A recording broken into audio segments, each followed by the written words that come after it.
There could be nothing more brutal than that defeat in the swamps and the forests. That was the account in the chronicles of Rome. 3 imperial legions annihilated in the swamps of Germania in the autumn of the year 9 AD. The battle was a turning point in European history.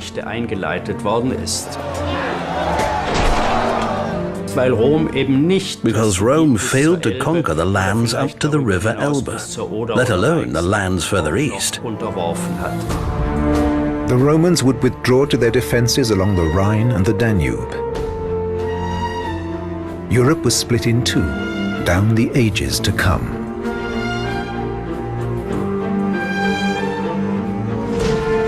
It was the beginning of a German legend, the greatest military power of the ancient world, brought to its knees by an iron alliance of freedom-loving tribes. 19th century German nationalists made this battle in the swamps the founding act of the modern nation. Since 1875, a monument to the victor dominates the landscape. Arminius to the Romans, or Hermann, the first hero of German liberation. Since then, Arminius is all but forgotten in this country. This is his story.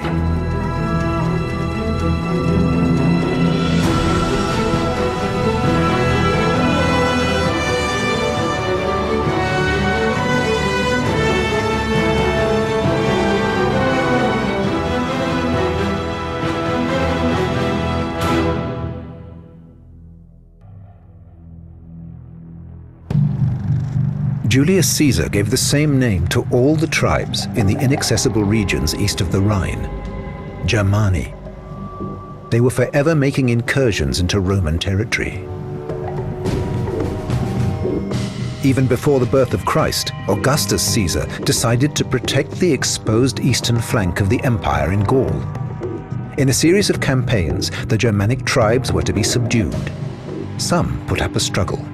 Others, like the Cherusci, allied themselves with Rome. This tribe now live under the iron fist of the Pax Romana.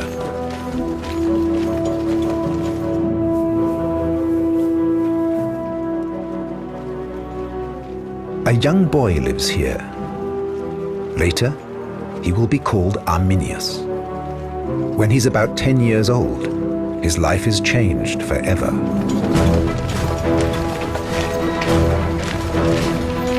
Arminius is of noble blood.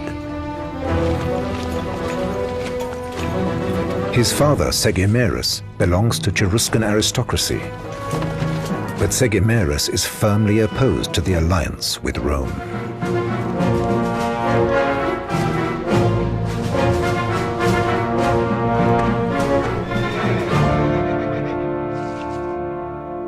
The nobles have chosen Segestes as the leader of their clan. Segimerus must accept his leadership and his decisions.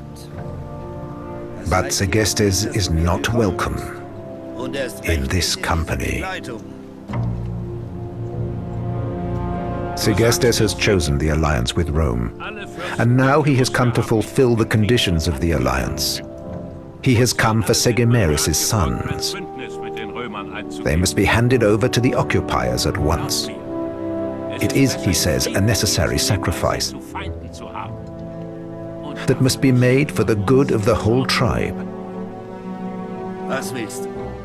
It means that Segimerus may never see the boys again. They will become Romans.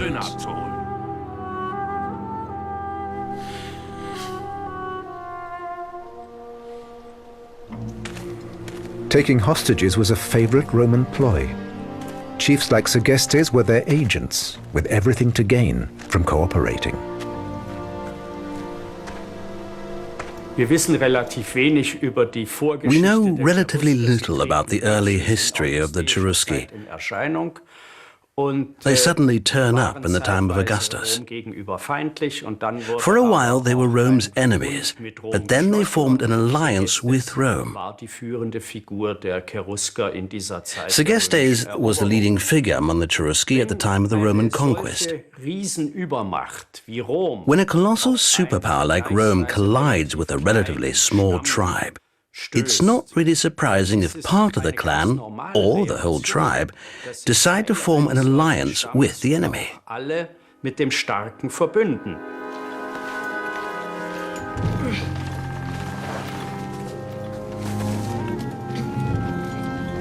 Everything we know about the Germans comes from ancient Roman texts. Writers like Paterculus, Tacitus, or Cassius Dio used accounts by Roman soldiers returning from Germania. The Germanic tribes had no writing, so they have left no version of the story of Arminius. Arminius and his brother Flavius, the Fair One, will be brought up as Romans, so they can return to their homeland one day as representatives of Roman power.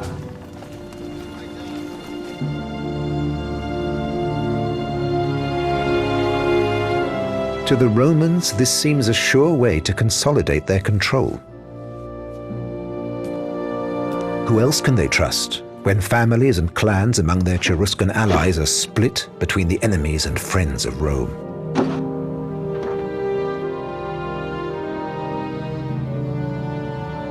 But it's misleading even to speak of a unified people and call them Germans. There are dozens of tribes constantly fighting each other. For the Romans, this really is a terra incognita, an unknown world. From the Roman point of view, they were entering a territory of a sort they had never conquered before. Gaul had a quite different structure. It was Celtic, it already had permanent towns, and its tribes were much more hierarchically stable than tribes in Germania.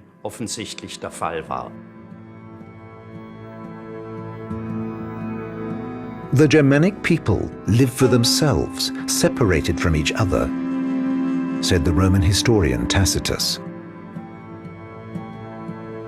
The bigger settlements numbered up to 25 houses, with humans and animals living under the same roof.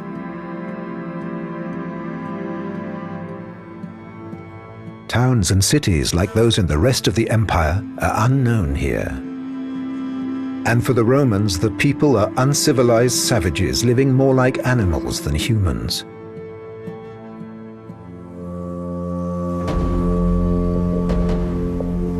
Tacitus tells us they live in a wild landscape between the rivers Rhine and Elbe, a landscape covered with vast, dense forests of oak and birch.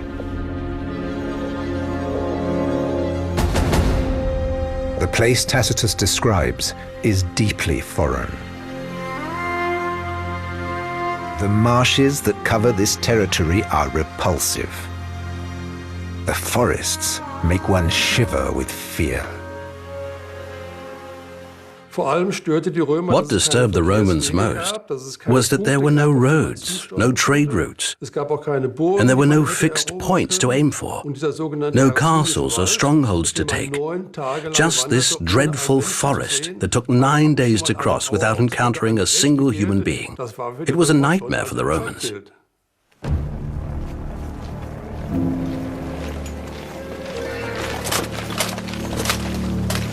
The impenetrable forests were totally unsuited to Roman military tactics and logistics. Being sent to Germania in the freezing north was seen by most Roman soldiers as a punishment.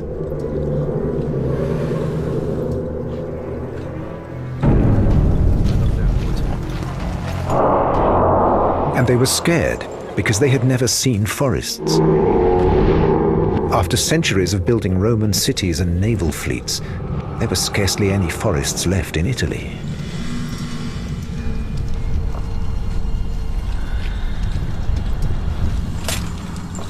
They were stationed in northern Europe. They knew they didn't belong here. Julius Caesar wrote, "Even if they walk for 60 days, no one can say they have come to the end of this forest. And no one can even know where it ends."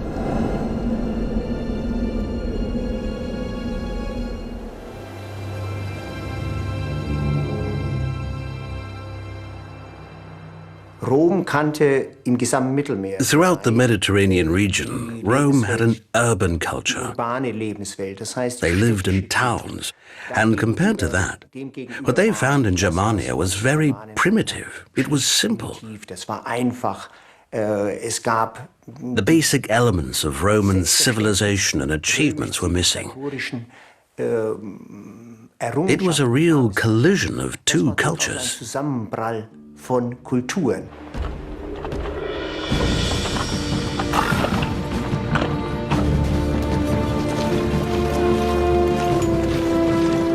For Arminius and Flavius, their route towards the Roman world would have taken them first through the forests to the river Rhine. This is where the Roman world began. Where the first solid evidence of Rome's engineering mastery was a great fortress and a bridge spanning the river.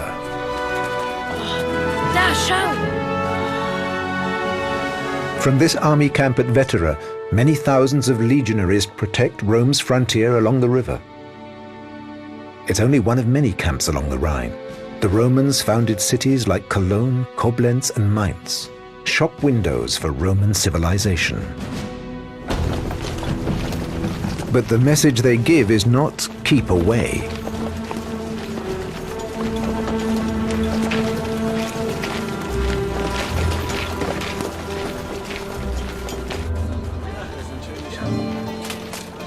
They're a magnet for the barbarians, who engage in flourishing trade with the Romans.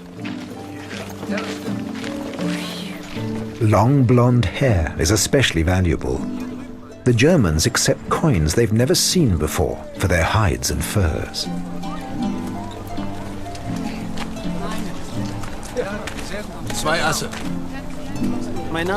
Tribesmen with nothing to sell work as laborers for the Romans. It's a tempting new world. It must have made an incredibly powerful impression on the Germanic tribesmen. The way the Romans built their towns, the complicated organization behind it, their skill at calculation and measurement, their skill at providing a supply of running water. All that would have made an enormous impression. You can imagine the tribesmen standing there open-mouthed. They must have been absolutely astounded.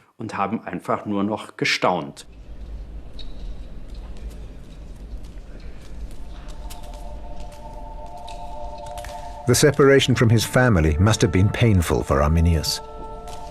But there were plenty of new impressions to distract him. And the barbarian brothers will have been an attraction in their own right. The sons of nobles get privileged treatment.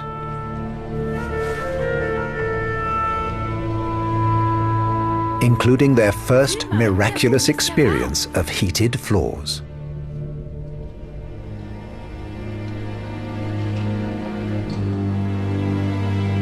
This is the journey of a lifetime, up the river Moselle, through the cities of the Roman province of Gaul, then across the Mediterranean to the capital city of the ancient world.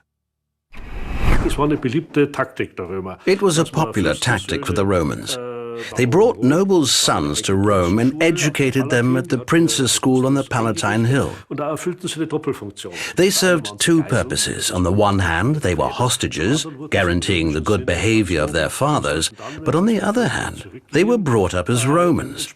And when they went back to their own people, they were expected to behave as Romans. It would have been like that with Arminius, because when he was a boy, the Romans were certainly taking noble hostages in Germania. Arminius and Flavius may have reached Rome about 9 BC. First, they passed the workers' stone tenements in the teeming suburbs. Then, they neared the center of the biggest city in the world, with its 1 million inhabitants.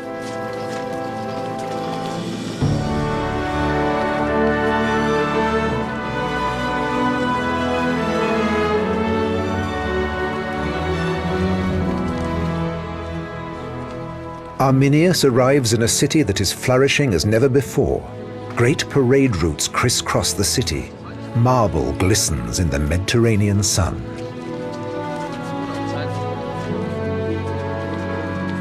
There had never been a longer period of peace, and never had the Roman Empire been as big as it was under the Emperor Augustus. Under Augustus, the Roman Empire had expanded to a size it had never known before. And Augustus extended the Roman Empire far further than any single Roman had done before him. Just think about it. Northern Spain, the Alps, great swathes of territory as far as the Danube, Inner Anatolia, Judea, Egypt, Africa. He added all this to the Roman Empire. It reached an enormous geographical span. And yet later, the time of Augustus would be associated with peace. And that's because he made peace in Rome after decades of civil war, Roman against Roman. But in his foreign policy, Augustus was anything but an emperor of peace. He waged war non-stop throughout his reign. Eigentlich dauernd, ununterbrochen Krieg geführt. As a young man, Arminius becomes part of Rome's gigantic war machine.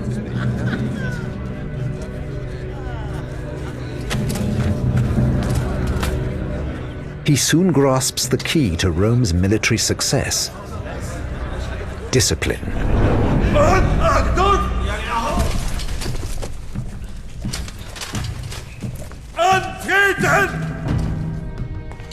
It can't have been easy for a Cheruscan to submit to strict drill and unquestioning obedience. Germanic warriors reject firm leadership. But Arminius proves an excellent pupil. A young man quick to pick things up and unusually talented for a German is a contemporary verdict. This Cheruscan is turning into the perfect Roman soldier. This education of a Germanic tribesman in the Roman Empire always had two sides. A technical side, how do I lead an army, what weapons do I carry, and an ideological side, politics and Rome as one and the same thing. Rome as the ideal we should worship, and the Romans combined them. Around 1 BC, Arminius receives his first posting, to Pannonia in the Balkans. He's a captain of the Auxilia, a mounted force of Germanic mercenaries.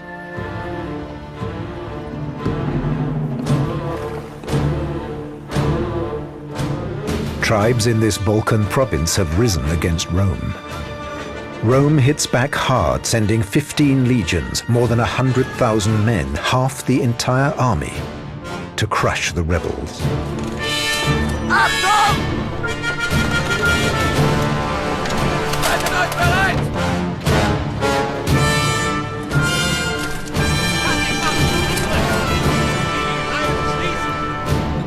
It's a show of the absolute superiority of Roman military tactics. Feuer! Feuer! Feuer!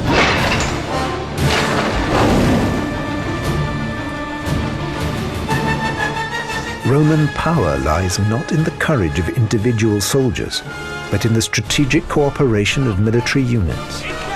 Arminius will never forget this lesson. In open warfare, Rome is invincible. Two different ways of waging war meet head-on here. The Roman army is professional and disciplined. Different ranks have precisely defined skills and roles. Each man knows he can do this or that. He commands so many men, and he has the means and equipment to do this or that. For the Germans, however, this was a relationship that had grown together between chiefs and nobles and selected warriors who would cross from tribe to tribe, who had sworn allegiance to those chiefs. In their own way, the warriors were professionals too. It was a personal relationship. And in some ways, of course, it also instilled discipline. That is, it was a question of honor. And it was a situation in which they were attached to this one man and they owed him allegiance.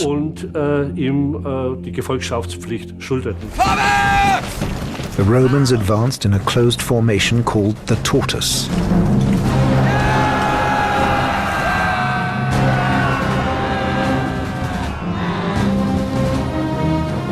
The barbarians attacked in a wedge-shaped formation called the boar's head.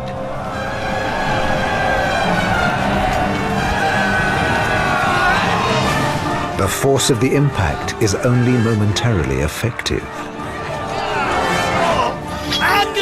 The armored legions can mow down their attackers. Ranks so tightly closed, they function like a single body. We don't know exactly what Arminius did in the Pannonian War, but he must have fought with distinction. Back in Rome, the Emperor Augustus makes him a knight, the highest honor open to a member of a Germanic tribe.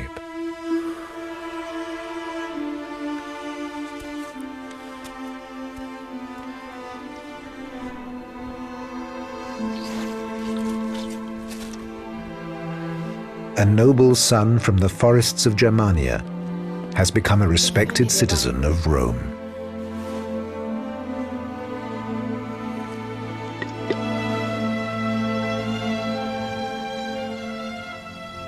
"15 years since he left home. Impossible to say whether he misses his family, the freedom, the endless forests. Impossible to say what ambitions he holds today." We know of many cases where Germanic tribesmen in the service of Rome learned how to behave in the Roman way without feeling Roman or becoming loyal to Rome. It's not easy to make people genuinely committed to a system that may bring them great privileges, but also requires a change of identity. Not everyone can do that.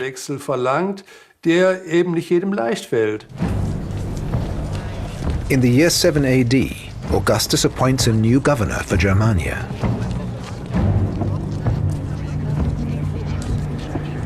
He's a relative called Publius Quinctilius Varus. He's described as physically corpulent and spiritually complacent. And yet, Varus has proved himself in a crisis. He crushed a Jewish revolt as governor in Syria, crucifying 2,000 rebels. He came into this rich province a poor man, and he left this poor province a rich man, they said later. In his glory days, coins were minted with his likeness, a rare privilege. Varus had the skills and experience a Roman senator selected for that job in Germania would need. And Augustus would certainly not have sent someone there just because he was a relative, unless he was also convinced that he had the experience to carry out what was expected of him.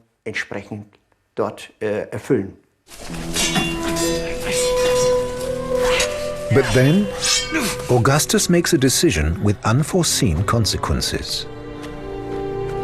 He sends Arminius to Germania at Varus's side.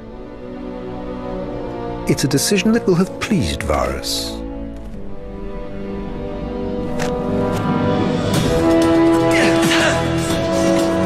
Arminius has the reputation of being brave, disciplined, and loyal. And he knows the Cherusci and their fighting style. He speaks their language.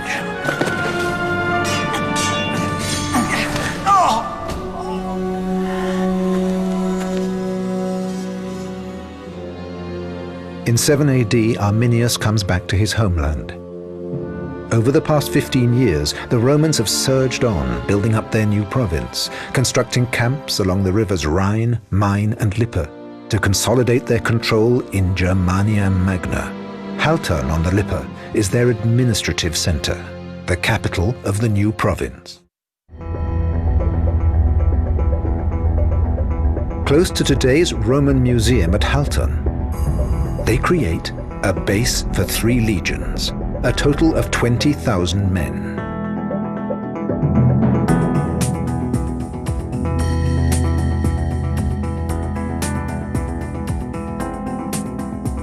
There are barracks, smithies for making weapons, kilns for pottery, and villas for the high officials. And on the Lippe is a harbour for the supply of Roman goods and luxuries that make life bearable in these barbarian lands. Right from the beginning, the Romans tried to give the impression that they had subdued Germania. In his last will and testament, Augustus wrote, "I have conquered Germania as far as the mouth of the Elbe." Whenever a general won a little victory in Germania, he would call himself Germanicus, as if to say he had the Germanic tribes under control. The Romans minted coins showing Germania as a woman sitting on the ground in mourning with a broken spear, so ordinary Romans really would have got that impression. But Tacitus contradicted that. He said, that's nonsense. Germania has not been defeated. The Germanic tribes are living just as they did 200 years ago, completely free. On his return, Arminius may have looked in vain for the signs of Roman domination.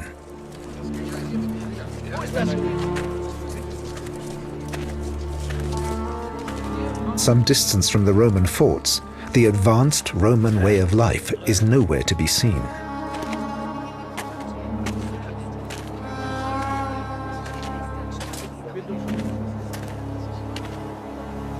Arminius will have taken the opportunity to be reunited with his father Segimerus. A time to speak of the greatness of Rome or of his homeland.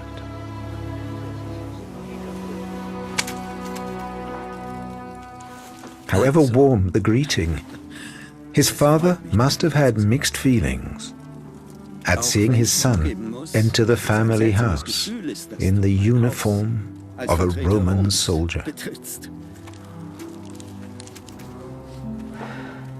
Arminius must have paid lip service to the advantages brought by Rome by being part of the empire, the wealth, skills, and justice, and an end to the endless civil wars between the Germanic tribes. There will soon be roads, cities, even heated stone floors instead of beaten clay. But these are two men talking past each other. For Segimerus, his son is denying the land of his birth. The Romans are squeezing the tribes for tributes like the grapes for their sour wine, counting them like cattle to levy taxes, and forbidding free men to bear weapons. Without a sword, a Cheruscan cannot be free. But his people are powerless. Times have changed.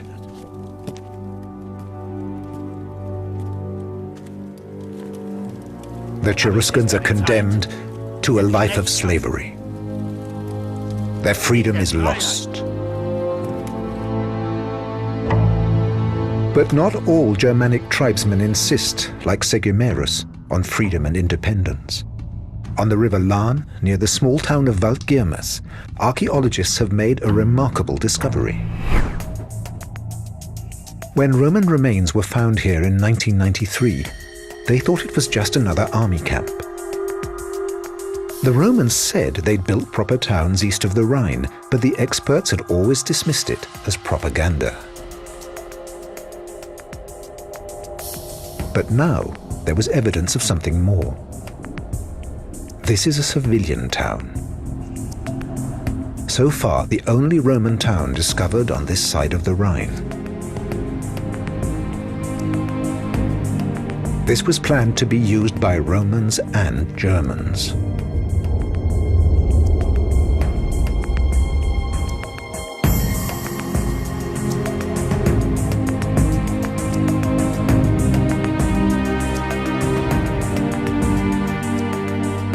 Roman historian Cassius Dio described the strategy behind it.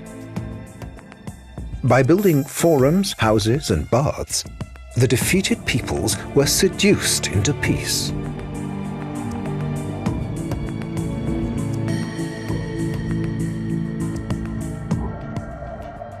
And then, archaeologists put together conclusive proof of Rome's attitude to its newly conquered territory. We were really surprised when we found fragments gilded on one side with gold leaf. We soon realized that they must be parts of a bronze statue. But when we found a stirrup, a part of a harness and a horse's hoof, we said to ourselves, this is an equestrian statue. And of course, the size of the parts made it clear how big the whole statue was. It was life-size. And since it was gilded, a statue at that time and at that place could only have been a statue of the Emperor Augustus. This golden monument stood in the Forum. The fact there was a gilded, life-size equestrian statue in Waldgirmes shows the Romans clearly making their claim to the territory, above all to the local population. You have to imagine how it would have looked to a local tribesman, standing in the Forum, looking at this glistening gold statue of a horse and rider with a realistic portrait of the emperor. It must have seemed utterly amazing to him. Varus must have expected to find Germania already pacified when he arrived at Haltern and met Arminius. Varus is tasked with turning Germania into a fully fledged Roman province. Arminius' assessment of the situation is invaluable. But a mere captain of the auxiliary cavalry would never tell his general what to do. Varus insists. A German knows how to deal with Germans. He knows how to bring them into the empire.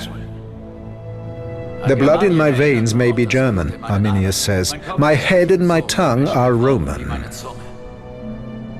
Then Arminius must act like a Roman, Varus says.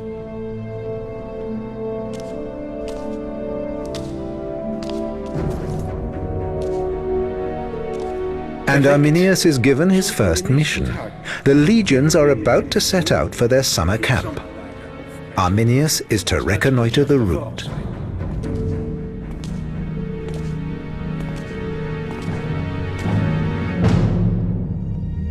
To demonstrate their dominance, the Romans moved troops eastwards every summer.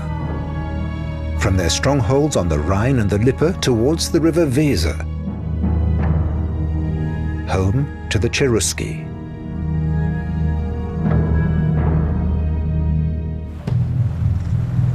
Traveling through this uncharted wilderness is a daunting task.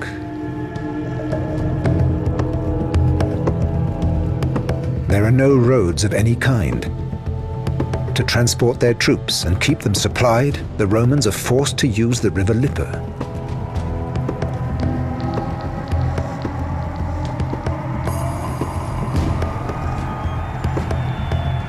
They've even developed a special boat for the purpose.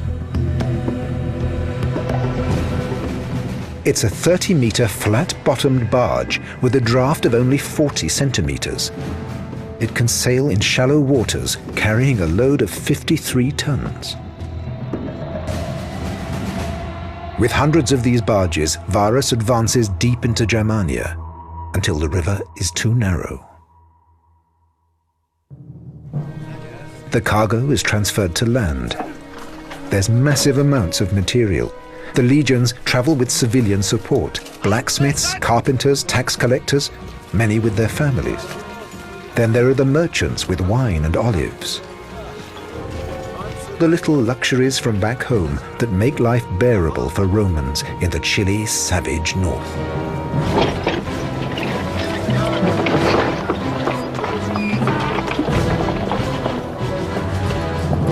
The auxilia, mounted Germanic mercenaries, are to scout and secure the route.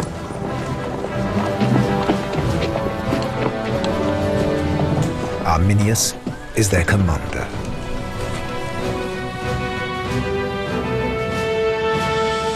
A total of 22,000 people stretching for 15 kilometers, forcing their way across the plain.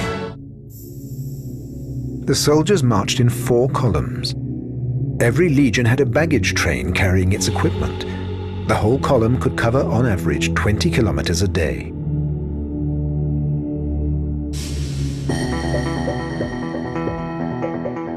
The legions were aiming for an area close to today's Minden. Even today it has a Latin name, Porta Westphalica. This is where the river Weser cuts through the Vierne and Weser hills. For a long time, the exact location of Varus's summer camp was not known. But in 2008, archaeologists discovered Roman remains in a village near the river Weser.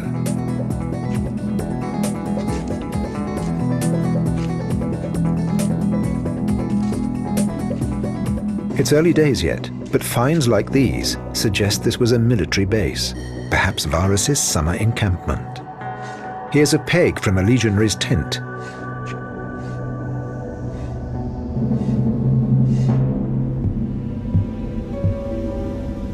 From his new forward position, Varus decides to impose Roman law on the barbarians.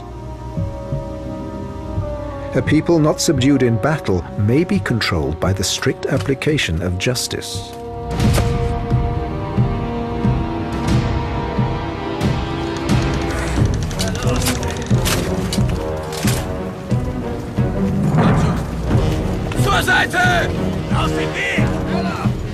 But is this really the right time?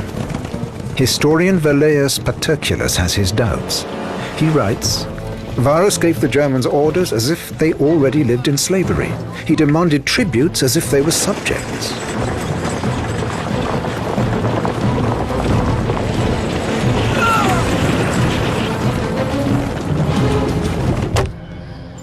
The tax collectors become notorious for demanding that the exact amounts of the different commodities are paid.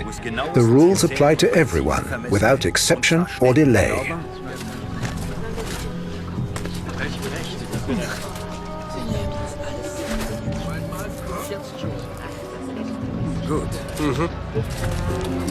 But the Roman tax authorities are disappointed by what they can drum up in Germanic villages.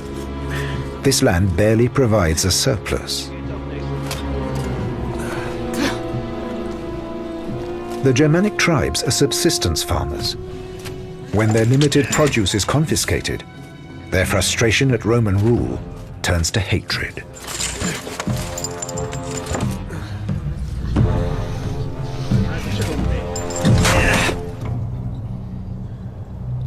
And Roman law just makes things worse. For one person to judge between two parties in a dispute goes deeply against the Germanic sense of justice. It has been the privilege of the old Germanic nobles to negotiate between themselves matters of justice.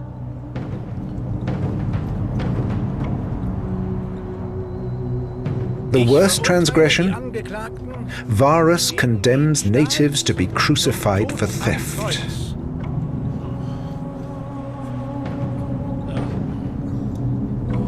In the Germanic world, only the gods hold sway over the life and death of a free man. Theft, even murder, are atoned by paying a fine known as the Wehrgeld. But Varus ignores the sacred Germanic traditions.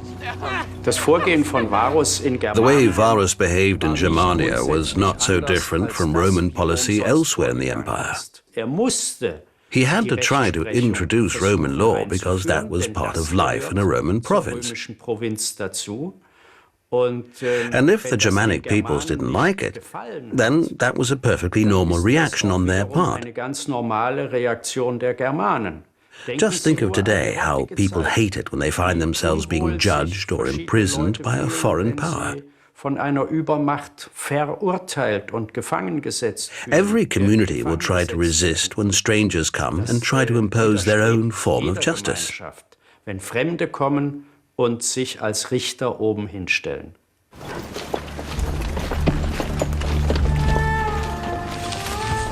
Varus brutally suppresses any sign of unrest. The ringleaders are executed, their villages burned.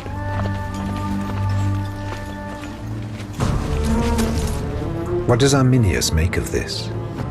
He remembers his people as proud, free warriors.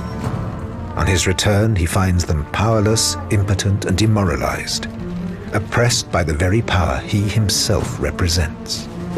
Perhaps no other choice is possible. He turns against Rome.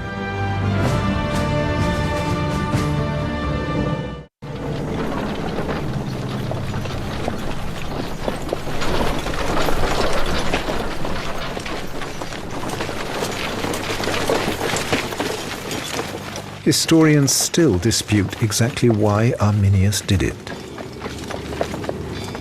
The Roman sources tell us nothing. But maybe it's not difficult to understand.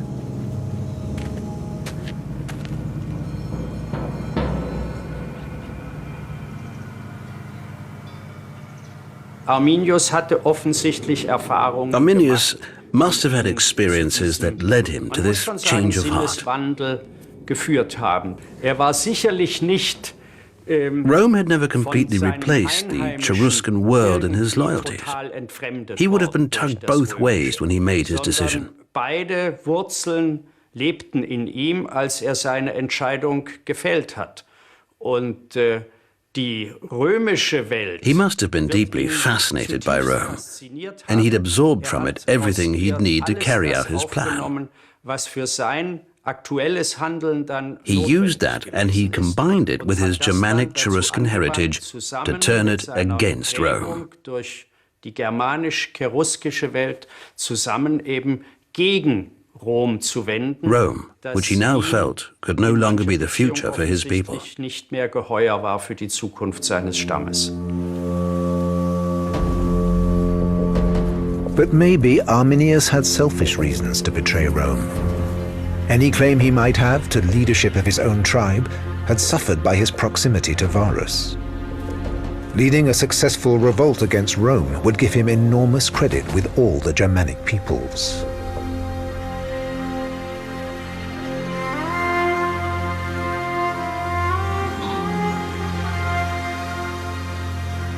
Quite likely, Arminius had the ambition of becoming king of the Germanic peoples, something there had never been.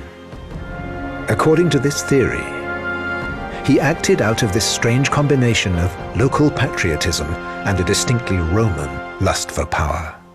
If I fight against the Romans with my own people behind me, I can build up a powerful independent position that would never have been possible as a follower of the Romans. I would always be their puppet. And he certainly had a very strong lust for power. So this personal impulse, you could say it was a struggle for freedom at the same time if you want to, he was using this impulse to create his own kingdom, his own empire, an Arminius empire. And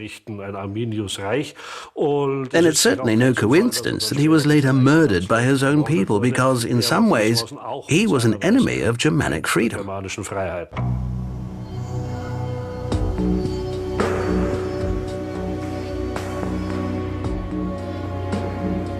Behind the backs of the Romans, Arminius calls the Germanic tribes together to test out their loyalty. He has to persuade them that he possesses the Heil of a successful military leader. For the Germanic peoples, Heil is the highest form of good fortune. He who earns it or is granted it by the gods will succeed in whatever he undertakes. And his Heil is then shared with everyone who follows him.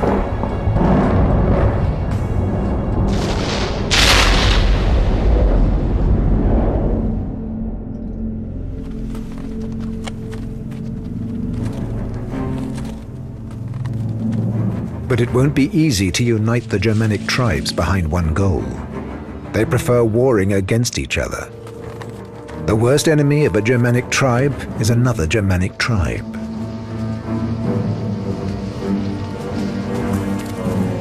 There are tribal leaders who have been showered with gold and privileges by the Romans in exchange for their loyalty. One of these is Segestes, a relative of Arminius. Segestes has been elected leader of the Cherusci. Sergestus tries hard to persuade his fellow tribal leaders that it would be suicidal to rise up against Varus and the legions. In every uprising until now, the Romans have been victorious, the tribes have been crushed. The revenge of the Romans has been terrible. To attack them again would only bring the same result again. Only this time, their reprisals will be even more brutal. A Roman prefect like Arminius should know better than anyone that the Romans are invincible. It's Arminius the Roman who reminds his people that they are living in slavery, that the weapons and symbols of occupation, the Romans' battle axes, reed bundles and togas, are infesting their forests and villages. That free men pay taxes and tributes to foreigners and are executed under Roman law. To convince the last waverers, scared they're heading for certain death and their families to slavery, Arminius reveals he has a plan that has to be carried out now. He promises to lead his followers to freedom.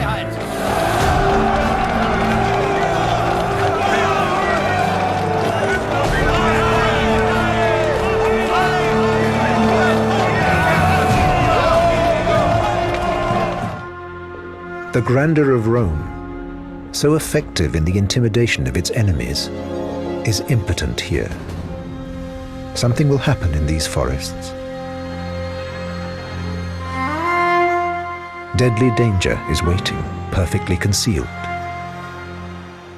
Varus and his soldiers are marching to disaster. The slaughter will break on the Romans with no warning and with savage fury.